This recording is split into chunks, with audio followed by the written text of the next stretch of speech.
প্রিয় দর্শক, আসসালামু আলাইকুম। হাসিনা আর যাই করুক, দেশের জন্য অনেক কাজ করেছে বলা পাবলিক গুলার জন্য একটা তথ্য জানিয়ে দিই, একটু ভালো করে শুনবেন। বাংলাদেশের বর্তমান ঋণ কত জানেন?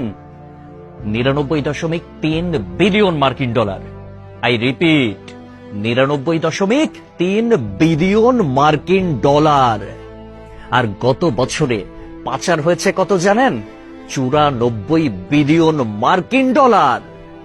হিসাব করে দেখলাম, তিনি যেই টাকা পাচার করেছেন সেই টাকা দিয়ে মাত্র 697টা মেট্রো রেল, 397টা স্যাটেলাইট আর 36টা পদ্মা সেতু বানানো যেত। একটা 1000 টাকার নোটের ডাইমেনশন কি, সেটা নিয়ে না হয় অন্য এক সময় আলাপ করা যাবে।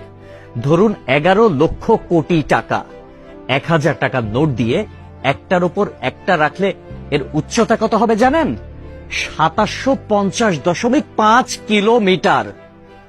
বাংলাদেশের সর্বোচ্চ উচ্চতার পাহাড়ের উচ্চতা কত? 1063 মিটার। এক লেয়ারে সাজালে এই টাকা জায়গা করে নেয় কত?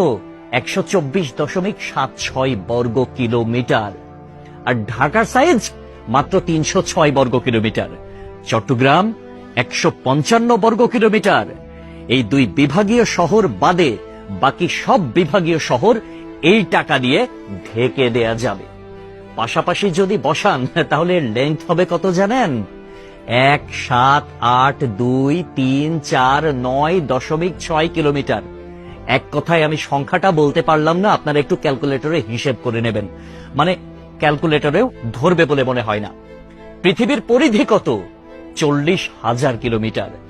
এই টাকা পাশাপাশি বসিয়ে পৃথিবীর পুরোটা 44.5 বার রাউন্ড দেয়া যাবে, মানে ঘোরা যাবে। কেউ যদি হাসিনার উন্নতির হিসাব দিতে আসে, তাহলে তাকে হাতে কলমে এই হিসাবটা বুঝিয়ে দেওয়া আপনার, আমার, আমাদের সকলের দায়িত্ব। মেট্রো রেল বন্ধ হয়ে গিয়েছে দুর্বৃত্তের হামলায়। এটা ঠিক করতে 1 বছর সময় লেগে যেতে পারে, ন্যূনতম, মানে কমপক্ষে 1 বছর সময় লাগবে এটা বলা হয়েছিল।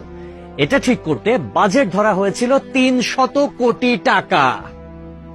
অথচ 2টা স্টেশন বাদ দিয়ে খুব সহজেই মেট্রো রেল চালু করা যেত, কিন্তু সেটা করেন নাই তার সঙ্গপাঙ্গরা।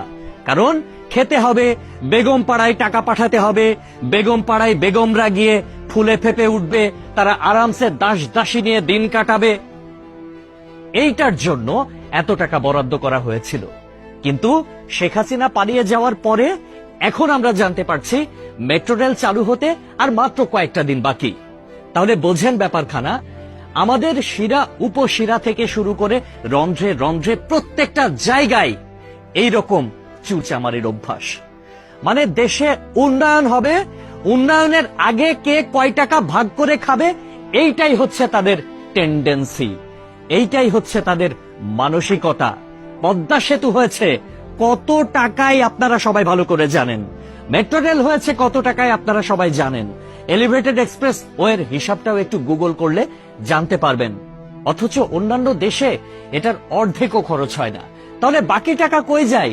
এক কথায় উত্তর, বেগম পাড়ায়। তবে একটা বিষয় ভালো লেগেছে, শেখ হাসিনা পলায়ন করেছে, কিছু নেতাকর্মী তারা বাংলাদেশে আটকা পড়েছে, তাদের বেগমরা কিন্তু ঠিকই বেগম পাড়ায় এখন আছে, আর তারা এই আমাদের অজ পাড়া গায়েই রয়ে গেছে। একটা কথা সব সময় মনে রাখবেন, পাপ বাপকেও ছাড়ে না। প্রকৃতি ছাড় দেয় কিন্তু ছেড়ে দেয় না। সবকিছুর হিসাব পয় পয় করে দিতে হবে একদিন। সবাই ভালো থাকবেন। আসসালামু আলাইকুম।